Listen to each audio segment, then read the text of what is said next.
देखिए साथियों, जब हम बात कर रहे होते हैं आयु संबंधी प्रश्नों की, प्रॉब्लम्स बेस्ड ऑन एजेस, तो यहाँ पर आपको एक शानदार क्वेश्चन देखने को मिल रहा है।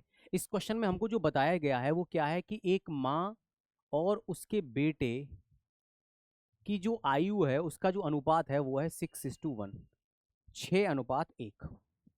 अब ये कहना चाहते हैं कि जब बेटे की आयु उसकी माँ की वर्तमान आयु के बराबर होगी, तो इसका मतलब है कि बेटे की अभी आयु 1 और 6 है, उनकी मदर की आयु। तो क्या हो जाएगा, तब कंडीशन क्या बन जाएगी, तब उसके पिता की आयु और उसकी माँ की जो आयु है उसका अनुपात 13:11 हो जाएगा। मतलब अब बात कर रहे हैं पिताजी और उनकी माताजी, और इनका जो अनुपात होगा वो हो जाएगा 13:11। अब बहुत इंपॉर्टेंट बात है, ध्यान से समझिएगा दोस्तों।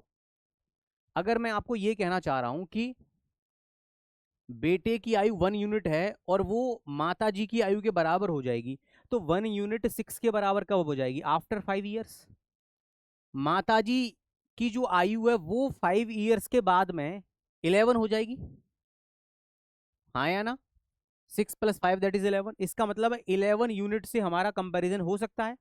इनका मतलब क्या है कि जब बेटे की आयु माताजी की वर्तमान आयु के बराबर होगी, तो 1 यूनिट की जो आयु है, एज है, वो 6 कब हो जाएगी, आफ्टर 5 ईयर्स।